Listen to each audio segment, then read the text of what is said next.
Welcome to Fort Fritz, your one-stop for news, current events, and all forms of entertainment relating to the paranormal, the supernatural, the Fortean, and things that go whoop, bump in the night, all packaged and presented in the form of know-nothing, know-it-alls entertaining the unknown. Hello, my name is Fritz. I will be your host for the next hour, and let's kick it off and get right to things, shall we?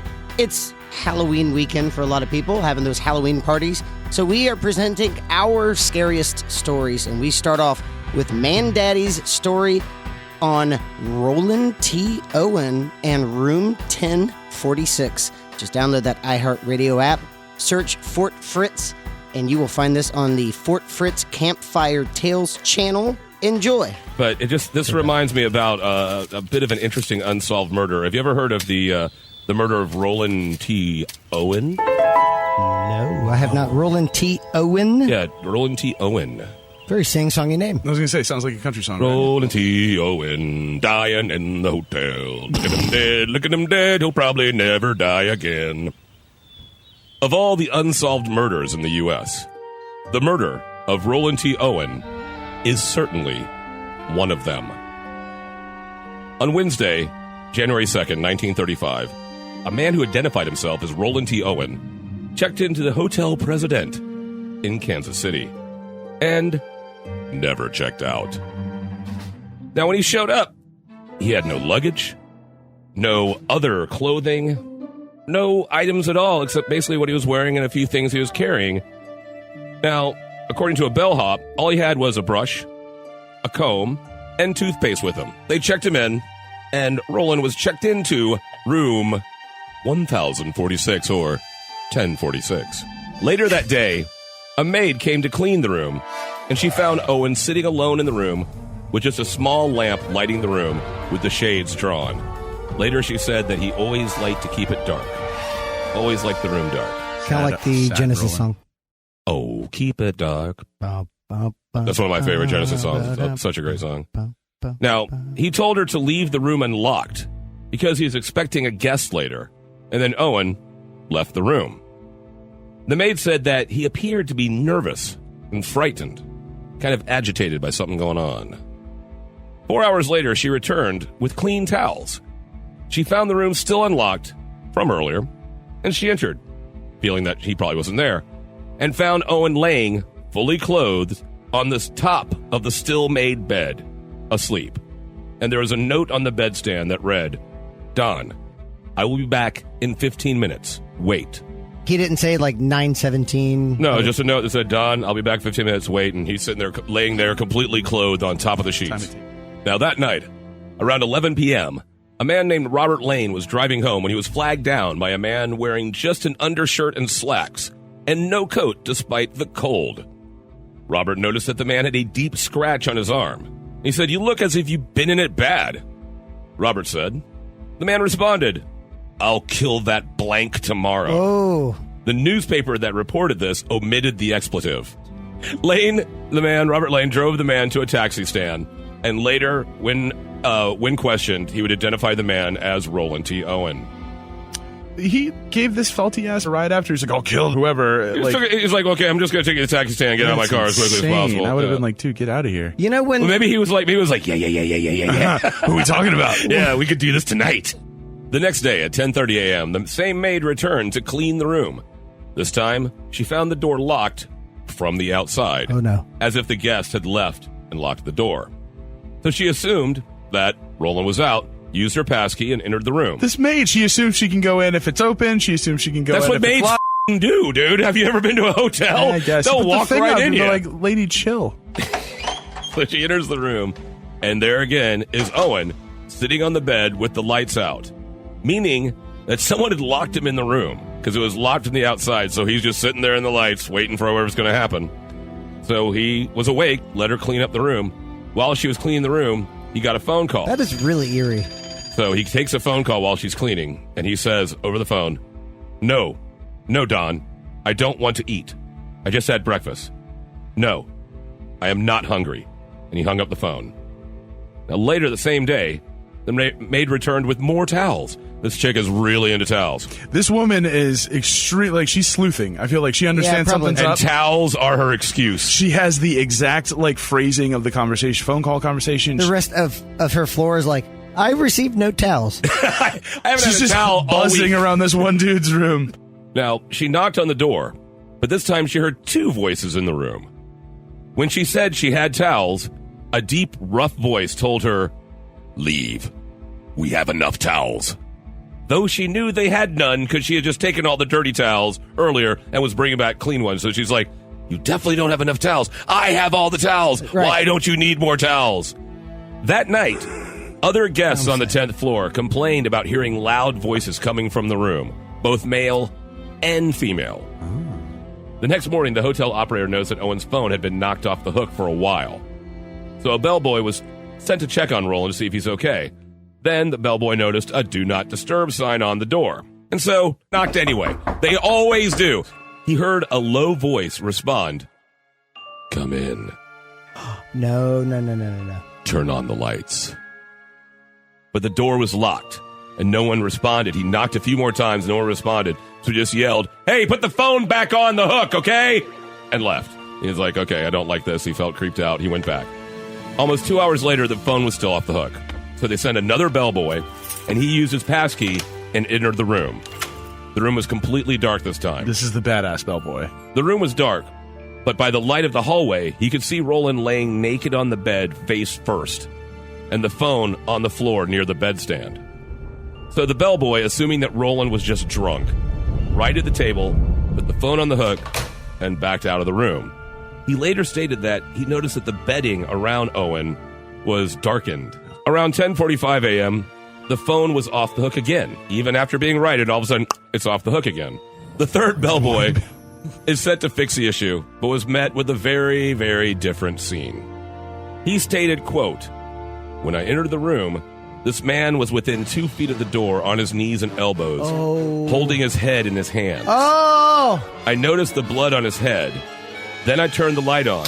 I looked around and saw blood on the wall, blood on the bed, and in the bathroom. This frightened me, and I immediately left the room and went downstairs. Police and an ambulance were sent to the scene immediately. Amazingly, when they arrived, Owen was still somewhat alive. When asked if anyone else had been in the room, he responded, "Nobody." Then he claimed he fell and hit his head on the bathtub, which is completely reasonable because they later noticed that he'd been tied up with a cord around his neck and wrists and ankles, had a fractured skull, and been stabbed in the chest several times and had a punctured lung. So that always happens when you slip and hit your head on a bathtub. So the doctor said that the injuries happened 6 to 7 hours ago, meaning that he was bleeding out when the second bellboy arrived. That was blood in the bed, and he was laying there bleeding out. So there's some theories that he kept on just trying to reach for the phone in mid-consciousness and knocking it over and not be able to dial for help and just crawling off the bed and just barely living and then eventually, dying. So, yeah, he died that night, January 5th, at the hospital. Detectives found no weapon and none of Owen's belongings in the room, even the small amount of things he brought, none of it, none of his clothes, not even his coat, his brush, all that, gone. All they found was a hairpin, an unlit cigarette, and 4 small fingerprints on the phone that they suspected were female. Now, they researched into his name, and they could find nowhere a record of anyone with that name. Either there, he said to the bellboy that he was from Los Angeles. They checked there, could find nothing. No one could ever come find that name anywhere. False name. So his body was even put on display, and photos were sent to newspapers saying, "Do you know this man?" to no avail. So his body was about to be buried in a potter's field when the funeral home received an anonymous call saying that they would send money for a proper funeral. And a few days later, cash arrived wrapped in a newspaper. Anonymous flowers were also sent with a card that said, "Love forever, Louise." Now, about a year and a half later, a woman named Ruby finally identified the man as her son, whose name was Artemis Ogletree. Yeah. Artemis Ogletree, dude. That's a great name. That is amazing. If he's not a drummer or like a badass hitman. Either one. So, and at the time of his death, he was only 17, according to Ruby. Really? Yes. And she also reported that she had received 3 letters from her son after he had died in that hotel room, because she didn't know he was dead. And with a month after his death, she received 3 different letters, and they were all typed, which he never typed and didn't even know how to type, and used slang and terminology that was completely unfamiliar to Artemis. And so that always confused her, and now it seemed like she had an idea that, okay, these weren't from him because of the whole death thing. So throughout the years, there have been other bits and pieces of clues. There's been a lot of possibilities of tied to him cheating on a woman, and then the jilted lover coming and the both of them killing him. There's mob connections with him staying at other hotels nearby with other men. And so but none of it has ever been able to tie the whole thing down. Throughout the years, there have been bits and pieces of clues, but nothing ever comes close to explaining how or why the horrors of Room 1046 happened. You are listening to Fort Fritz right here on Real Radio 104.1. Fort Fritz on Real Radio 104.1. Welcome back to Fort Fritz right here on Real Radio 104.1. I'm your host, Fritz. Sometimes the dead can talk. What? I'm talking about the Jefferson Davis 8 murders. This one presented by yours truly, and it actually is the basis for the True Detective HBO series. Just download that iHeartRadio app if you would like more spooky campfire tales. Search Fort Fritz Campfire Tales. This is the Jeff Davis 8 murders. You guys ever heard of the Jeff Davis 8? Sounds like a kind of a prog rock thing. Or Yeah, kind of, progressive, jazzy sort I of can thing. see that. Actually, you're right. That does sound A like little that. shuffle beat going on into some Moog keyboards. like a I way dig it. lamer Chicago. Here's a bit of a warning from Fort Fritz. This story deals with sexually explicit crimes against women, especially people in powerless positions. So listener discretion is advised as we deal with this very sensitive subject. Per the Rolling Stone article I'm basing the story on, I feel compelled to go ahead and use their opening sentence because it's awesome. It's going to set the tone for this entire story. Quote, "The details of the Jeff Davis 8 murders are so incredible and so quintessentially bayou that if they were fiction, What? they'd seem a little heavy-handed," unquote. And I always like to say, Nice. if something doesn't smell right, but it's the absolute truth, I like to say, if you wrote this and handed it to Hollywood, they would have you rewrite it and say, not believable. Wow. Nice. So I was like, ooh, that's really good. Quintessential bayou. Yeah. This all goes down. Local police, this was from 2005 to 2019, were disturbed, but not too much, and I will get into that later, by the disappearance and murders of multiple victims, all women, all of whom worked in the solicitation and prostitution trade. Each woman came from a poor background. They were destitute, or they had criminal histories. They lived in the wrong part of town, so to speak. Their criminal histories were petty violations, petty theft, to like hardcore substance abuse, like caught with multiple grams of a Schedule 1. I don't really know, but probably not marijuana. They were all from South Hijinx, which was not the best part of town. And they were all killed in various manners. Some were strangled. Some were probably given hot shots of, mixed drugs. What's a hot shot? A hot shot is like way too much heroin, way too much cocaine, all in one shot. It's like straight up OD shot? Yeah, exactly. Like right into the blood-brain barrier, and it's going to shut everything down. Ethan Brown was the author and private investigator who initially garnered attention for this story. He did this through a New York Times story he published in 2010. But he was responsible for blowing this up on the national level. He goes on to state, quote, "All 8 of the victims snitched for local law enforcement about the Jennings drug trade." So they were informants. Jennings is, I don't want to say parish because they say Jefferson Davis Parish. And Jefferson Davis, anyone know who he was? President, right? Of what? The Confederacy? Yeah. There you go. Thank you. This case is still unsolved to this day. Without any specific story in mind, Ethan Brown traveled to Louisiana to talk with the local population just to see what he could find. He had, I guess, several weeks off, or maybe he... Got some PTO stored up. You're like, hey, I'm going to go solve 8 murders in the bayou. or As a lark. I like Yeah. that. Just for a laugh. But what he found immediately was suspect at best. He befriended a drug dealer known as Bowlegs, Oh, yeah. Bowlegs. Nice. Bowlegs, Bowlegs, yeah. who earned that nickname after receiving a shotgun blast to the legs. Nice. Fun. He dated 2 of the eventual 8 victims. And curiously, was found dead the very next day after Really? Mr. Brown interviewed him. Oh, well, interesting. He drove to the crime scene. He was shocked by what he saw. Bowlegs had been shot to death in his home. There was no established perimeter, duly noted by officials, no crime scene, with bystanders just freely f***ing about through the residence, Just wandering about, checking it out. trampling on the crime scene. This is Boleg's place, huh? Like, where is he? Some even taking murderabilia with them. Yeah, like jeez. pouring out the Oh, beer what? over the blood, going, Bowlegs! This is for you, We miss you, my baby. man." Quick quiz. Does this sound like a police force that has any idea what's going on? It seems How like much they're time letting have- it be corrupted. Yeah.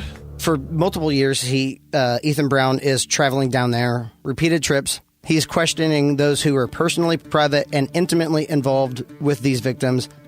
And then thanks to the Louisiana Open Public Records, I guess they have one of the best in the entire world as far as what you can request access to. Transparency. He acquired a boatload of evidence, thousands of different files. Many of the reports named the now defunct Boudreaux Inn, and that was a hotel, like a headquarters for pimps and prostitutes to score drugs and johns for the night. Rampant misconduct, and very early on concluded the obvious. This was not a serial killing, but instead an investigation so poorly handled, it was criminal in the fact that it was just rotting. Around this time, Brown was surprised to see a trailer for a new HBO show set in Louisiana based around unsolved murders. Oh. So he titled his story, Who Killed the Jeff Davis 8? With the subtitle, An Investigation into a Real-Life Capital True Capital Detective Case. Oh, wow. Brilliantly done. He published that in the New York Times. It was a very, very small article. A book deal soon followed. Boom. Nicely Here's done, where Ethan things... Brown. It's all timing. Right? Here's where things get dumb. Sheriff Ivy Woods of the Jefferson Davis Parish published a memo that reads like a character assassination of Mr. Brown. In the memo, he says, quote, Kaz was right. That was not in quotes. He resents Kaz? I resent out-of-town journalists trying to paint our parish with a broad brush that insinuates we are corrupt, unquote. Kaz was absolutely right. And also, this confusing line, quote, it is unfortunate out-of-town journalists are taking information and twisting it to support a fictional conspiracy theory to gain followers and sell a story, unquote. Oh, yeah. People always accuse people of that. It just at the end, he adds fame and you think he's doing this for fame and fortune? Yeah. He interviewed someone who died the next day. Yeah. Right. Who dated 2 of the 8 victims. Mm-hmm. That, to me, is just really stupid. From the desk of Sheriff Woods, and that's jdpso.org, jdpso.org. The local Jennings newspaper, who was Mr. Brown's ally for most of his research, did a 180 and roasted him in the press, publishing attacks against him. But the paper wouldn't return emails, they wouldn't return calls, and one of his allies at the press team confided in a professional and friendly way his book would never be published. So why is an author going down here, finding the story out, and no one is returning his calls? Because of the Louisiana Public Records file, he was actually able to find out who owned the Boudreaux Inn. The Boudreaux Inn was operated by people in high-ranking political circles, specifically Congressman Charles Bostany. His name was brought up in several conversations. So through this inquest, Brown found that Martin P. Goolery, a representative for Bostany, was listed as the co-owner. Now, he's not saying they had anything to do with this, but these 2 high-ranking politicians owned a hotel that was always brought up when these 8 murders happened, and the police chief isn't doing... Jack. From an outsider's perspective, sure, right? But, yeah, I don't know. Well, and he's also, penning these, snarky op-eds and I would be the best arch villain of all time because I would shut my mouth. Right. I wouldn't get in the newspaper and be like, well, you out of town newspaper, hey, we're supporting the investigation any way we can. We're going to help them out. Please continue to check it out. And then you kill him like on the side, and his car veers off the road or something. Like Gus Yeah. in Breaking Bad. Sure. Thank you. Exactly. Yeah, right. I mean, it's like, the chill, most be bizarre cool. thing. Yeah, Yeah, just if you're innocent. Act like you've been here, Be man. cool. Yeah. act like this isn't your first rodeo. Just to clarify, he does not.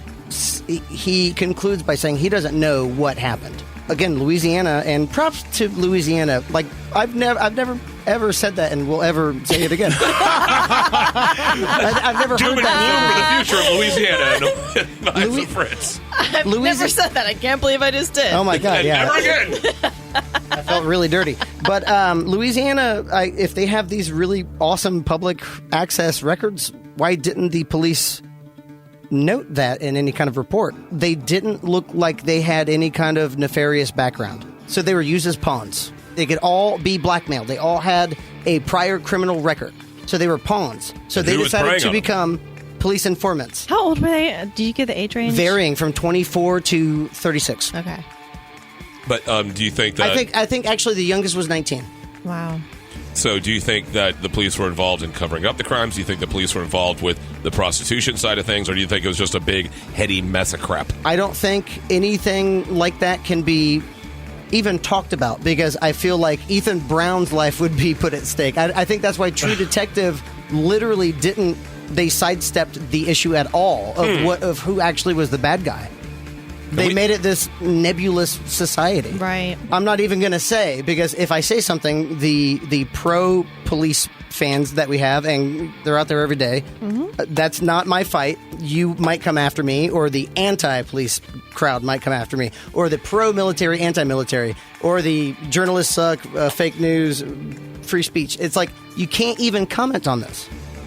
It's just something that happened, and it probably smells.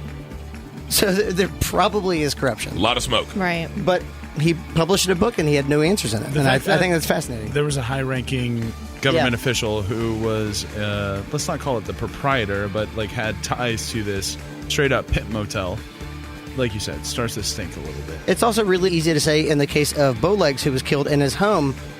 When we got there, it was already a contaminated crime scene. We couldn't do further investigation. Remember, he got there, and that's what he saw. Now, all of these files are all over the place. Thank you. Hey, Man we were Daddy. trying to- More Fort Fritz in just a few minutes on Real Radio 104.1. Fort Fritz on Real Radio 104.1.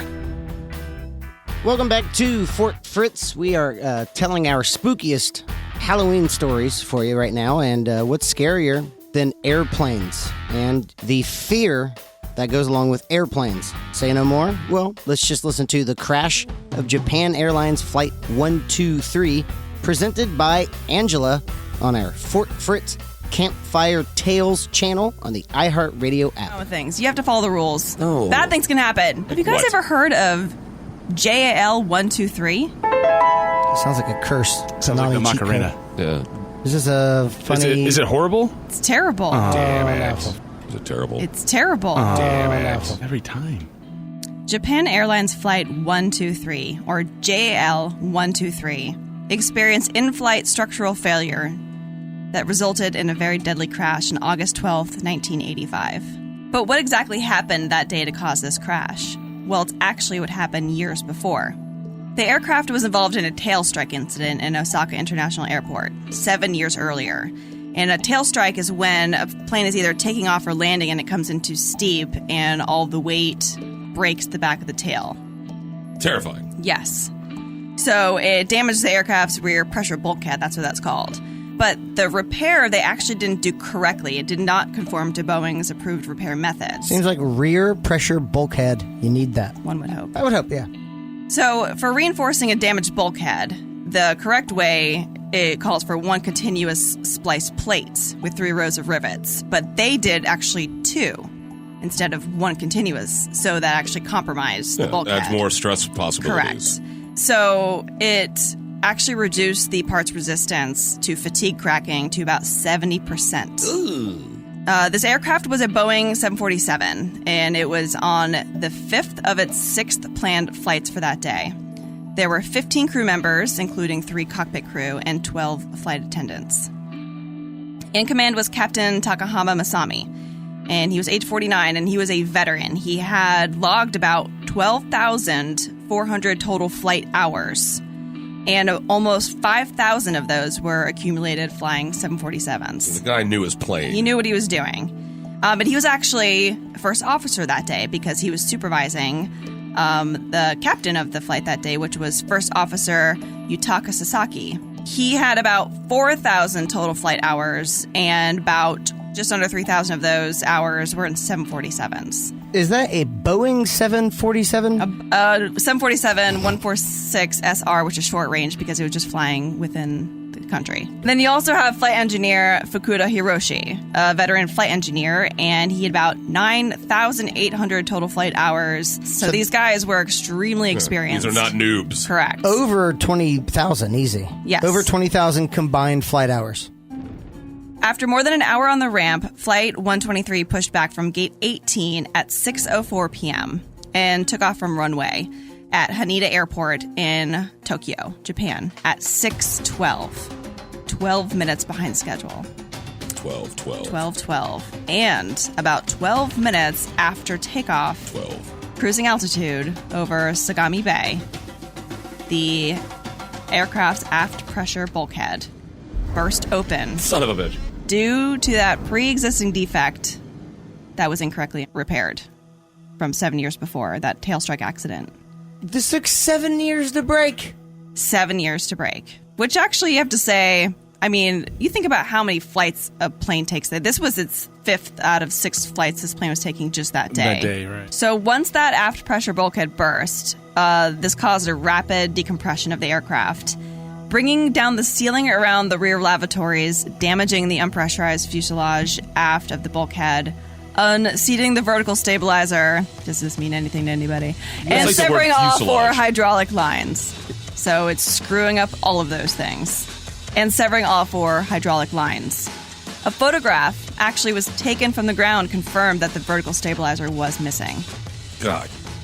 The pilot set their transponder to broadcast a distress signal, and air traffic control directed the emergency landing to be at Nagoya Airport, which was just about over halfway to Osaka, which is where they were going.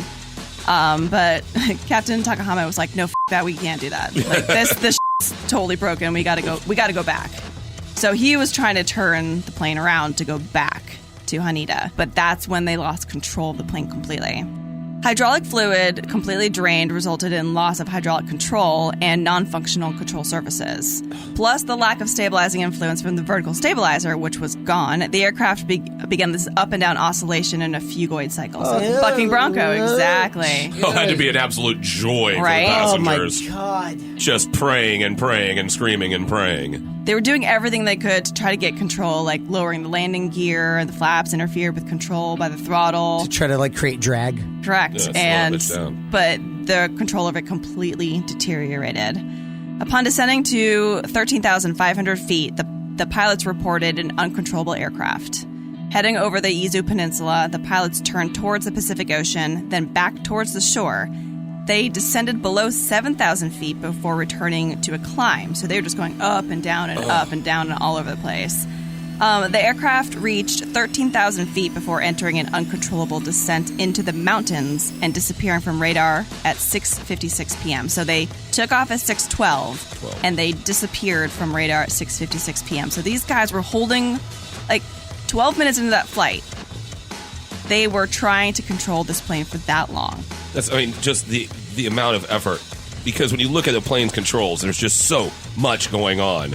And so to try to wrestle that sort of machinery when it's fighting against you, it's just got to be a nightmare. Oh, yeah. And especially being a veteran, just being like, there's everything that I know. Yeah, I've tried everything possible. Everything that, there's nothing. And if you look actually at the map, they have it tracked.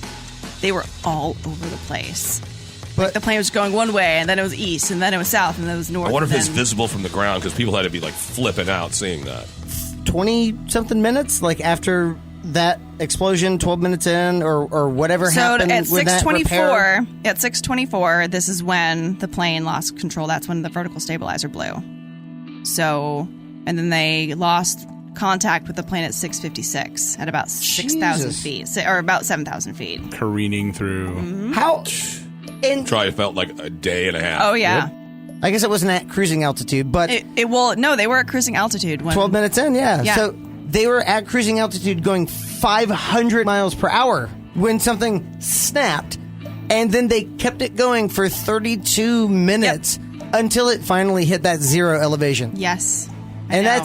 that takes skill. Yeah, pros. Absolutely. They did the best they could with what they had. I mean, who knows? It could have gone down way faster with anyone who was less experienced than they were. But would that have been better? Yeah, I know, right? That's the thing. Maybe. It's really horrible to think about. It's like, with that, if it's going to go down either way, do you want it to happen in 5 minutes or 35 minutes? Well, here's the thing, and maybe it would have been better because in the final moments, the wing clipped a mountain ridge, plunged again. The plane then slammed into a second ridge and then flipped and landed on its back. So it didn't have a nice landing at all. The aircraft's crash point was at an elevation of 5,135 feet. Ed Magnuson of Time magazine said that the area where the aircraft crashed was referred to as the Tibet of the Gunma Prefecture. Not the place. Jesus. So it's not kind the of place you known wanna as the land. mountain range. Sweet. And Because it's so easy to get to Tibet. right. How do you think easily traveling? You think Tibet. I know 3 friends who have gone. So this affects, the rescue efforts Yeah. when it's in rocky terrain like that, very, very hostile terrain. Casualties reported of the crash included all 15 crew members and 505 of the 509 passengers, so only 4 people survived. People survived? Yeah, People survived 4 people this. made it out of that Jesus. nightmare. The sad thing is that some passengers actually did survive the initial crash, but then died of their injuries hours later. Hours later. Well, when you're laying in Tibet God, laying in Japanese Tibet, dying of exposure. of a plane crash, like what happened? Dying of a plane I got plane crashed, so I got plane I need help. I need help. And you didn't finish the job. So Tibet's gonna go ahead and take care of it Take for me care now. of it for me. Strong God. people. But yeah, it's mostly they died because of the delays of the rescue operation. And it remains the deadliest single aircraft accident. The thing is that the United States Air Force was in the area and at the Yokota Air Base, and they had been monitoring the distressed aircraft calls. So they were actually maintaining contact with the flight. And then after losing track on radar, the Air Force was asked to search for the missing plane. And they actually were the first to spot the crash site 20 minutes after impact, while it was still daylight. So remember, this was in August, and this was at 7 o'clock when they crashed. And I think where it is in latitude, it stays like pretty late in summer. So they did have some time. However, the Air Force did offer an assistance to recover the crash, but they were actually told to stand down and that the Japanese self-defense forces were going to take care of it. So Like, we the got U.S. this. found it within 20 minutes. They were like, we can try to get down there to help. And Japan was like, no, we got this. Don't worry about it. And stand down. Yeah, maybe they had to, They had a safe face. Safe face, yeah. A Japan self-defense force helicopter did spot the crash. And however, the pilot said that there were no signs of survivors. So basically they were like, let's just set up some base camp and wait out till the morning. We can go in and check everything out. That seems so irresponsible. Yeah, they're all dead. They're all totally dead. Let's stop, have a snack. We'll take care of it in the morning. So they went up, set up some tents, made some dinner. We're going to get up in the morning and look at this Really, terrible crash knock site. this plane crash thing out tomorrow, fresh, because today I'm kind of, just a little achy, it's been a long one, man. It has. Sadly, medical staff found bodies with injuries suggesting that individuals had survived the crash, Jesus, only damn to it. die from shock, exposure overnight in the mountains, or from injuries that, if tended to earlier, would not have been fatal. Oh, God. One doctor said if the discovery had come 10 hours earlier, we could have found more survivors. 10 hours, Jesus. So the crazy thing was that there was an off-duty flight attendant on this flight, and she is actually one of the 4 survivors. And she said that from her hospital bed that she was reporting that she recalled bright lights after the crash, the sound of helicopters, and shortly after she awoke, and she was amid the wreckage, and she could hear screaming and moaning from the other survivors, and these sounds gradually died away during the night. Oh, that's sad. But seeing the helicopters being, and then being Right. like, okay, where'd they go? And is someone making dinner up there? To think that you have hope, and then... Yeah, stay tuned for more Fort Fritz on Real Radio 104.1. Fort Fritz on Real Radio 104.1. Welcome back to the final segment of Fort Fritz. We end with a little bit of levity. Halloween is still also about fun and not just the macabre and the spooky. So here's Kaz's tale of El Hombre Caiman. Again, just download that iHeartRadio app and search Fort Fritz Campfire Tales. Well, you guys ever hear of Hombre Caiman? No, Hombre Caiman? How do you spell Hombre Caiman. Caiman would be the caiman, which is the species of South American alligator. It's got a really long snout. Yeah, right. But would hombre be Hombre? Hombre, correct. Hombre. Hombre. So, and then Caiman. Caiman. Correct. Man-gator. Roughly translated into man-gator or gator man. Gator man. He's the best gator of the men. Gator man. Gator man. There's actually a really cool Barranquillo song that some older what? Colombian Barranquillo is a style of Spanish music. Well, okay. we'll try to find it. So the legend of Hombre Caiman starts in Colombia off the Magdalena River, in a city called Plato. That sounds sexy. And the city is probably loosely used here. It's more of a village. There are several different versions of the Hombre Caiman story, and he, like this, what I'm assuming this lifeguard isn't necessarily an evil character. There's not a lot of malevolence, even though it seems like half alligator, half man thing would be evil as shit. But sure, it's more of slightly evil, at least. It's more of a touching love story. Really? There are several different versions of the myth, but my favorite one, and I'm reading from.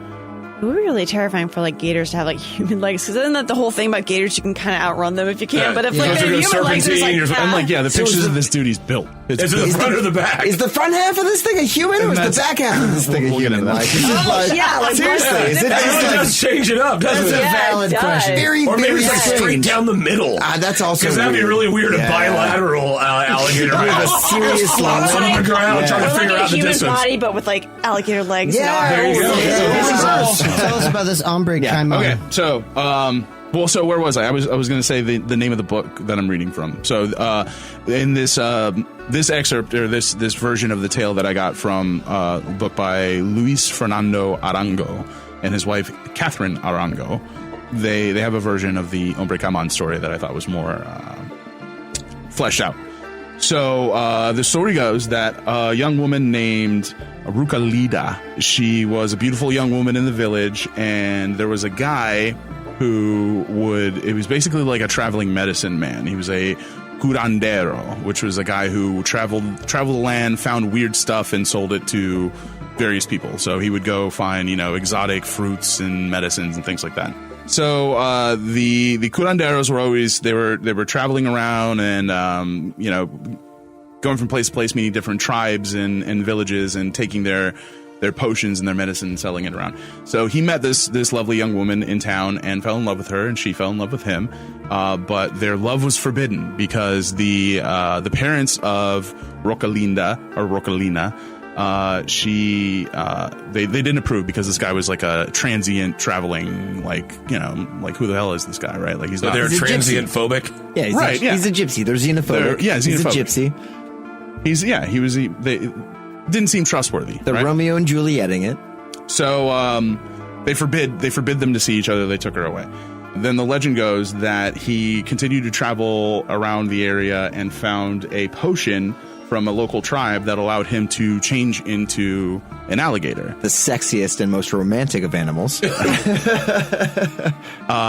reason that he was going to employ this potion was because he had found that his beloved had a certain bathing spot in the river that she really liked, and he would go to meet her there. And so that no one would recognize them, he would paint himself with this alligator potion and make himself look like an alligator. But he also had the antidote, which allowed him to turn himself back into a man. So this went on for a while. What the hell? crazy. I've got so many issues with this story. No, it's just like, is he going to try to become an alligator and rape her, or like be like, oh, it's not me, it's this. At what point is he going to change it? Because you see the alligator coming for you, you're not going to be like, oh, I hope that's my betrothed or something. So the way I look at it is like he did alligator head and just kept that part over the water, and then just had like sexy man body underneath, and then you go to her, and then you've really thought this out. Well, yeah, there's pictures if you want to look them up online. Like, you can check it out. This dude's like ripped. Is there an age gate you have to click on? It probably should be for one of these, yeah. Let's just say this, okay? If you were an alligator, would you kind of like approach it as like the sexy alligator, and then you turn into the human? Little coy? Or would you turn it up? Would you like turn up as the human and then be like, yeah, everything's cool because I'm a damn alligator? That's the least sexy. Ambush dating. Ambush dating. Angela says ambush. What do you say, Nick Spry? I say that's not the issue at all. I see that he has the antidote, so he's going to swim up like a gator or a crocodile, and then like kind of gesture to the short little stubby hand that's too far away from his too big mouth to pour that antidote in and try and convince them with sign language somehow to make them back into a man so they can make sweet, sweet love. How does he show that he's like the person, though? Does he just like bump his butt up in the water like, hey, it's point me. out a little it's bottle, me. grip me. between two toes? I feel like she would know. Like, they're in love. Like, she can tell his gator face from the other like natural gators. I know that gator face anywhere. I can tell your gator face. You just go, that was beautiful. Damn, that gator's wearing some slacks. And I see the indentation of a wallet. That gator? He's wearing some chubbies. Yeah, some pleated Dockers? If I have to choose between the two, I feel like I don't ever turn into the alligator during sex, just because I don't know that during sex? No, that's not the question. That's not the question. We're like in the mid-coitus, you're just like, no. Let me just say Why not try it out one time? See how she feels about it. Please, Cass, proceed. And again, the myth goes in different ways. We can he either has the bottom half of a man or the top half of a man, and vice versa with the alligator parts. So, or just a dude with a tail. That's weird. That'd be weird. That would be weirder. That'd be actually kind of awesome. I definitely want to see the bottom. You could swim really fast. Yeah, hell yeah, you could. Man, the tail is what propels them. They were able to live pretty much happily ever after.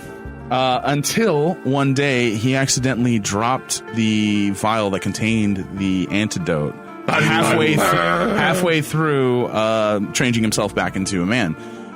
So he wasn't able to fully transform anymore. So he had to keep the and again, the legend flips here, but it was either his head or the bottom half, and it turns out that Rocolina was so in love with him that she didn't care that he had a gator head or a gator nuts or whatever. That is love. Gator nuts. Gator nuts. Love. Open for gator nuts in Tampa. Did they have kids and she laid like a batch of eggs? That's like maybe like how platypuses started, like way back in the day. Could be. But here's I have to interject that more realistically, when you think about it, would it be if the top half or the bottom half, he would just be an in-between human gator hybrid, like horrible monster. That is correct. Just like semi-human with claws and bumpy skin. It wouldn't be like top half, bottom half. The dude just from in between. Batman? Killer Croc. Yeah. It's like Killer Croc. Something like that. But wasn't there a Cajun big crocodile, like anthropomorphic crocodile in Ninja Turtles? Yes. It was called like Big Croc or something. Yeah. This is like very uncreative. Big old crocodile. Big old Cajun crocodile. This guy's There's called always some Gator Cajun Man. stereotype. Yeah. This one's called what? Caiman? Hombre Caiman. Oh, Hombre Caiman. So, Gator Man. Correct. And in the city of Plato, on that river, they still honor the Hombre Caiman. There's a festival for him, and I believe the custom is they eat, and this sounds awesome, this sounds rad as shit. We might be able to do this. There's like a weird fried cheese and coconut rice. Okay. And they made fried cheese. They eat this because it was his favorite meal, and it's what he used to watch. He used to eat and watch her bathe before he had the idea of himself into an alligator. We've all been there. Oh yeah, coconut rice and fried cheese, and just turning like, yourself into an alligator. just sad, like sitting on the beach, like Eating off his belly like an otter. That old chestnut. Yeah. Hey, honey, it's Friday night. The kids are in bed. What do you want to do? I want to eat some fried cheese and coconut rice while you bathe and I watch you. It's so sexy. and I pretend like I'm an alligator. And I believe myself to be called before I alligator. turn into a crocodile. It's amazing.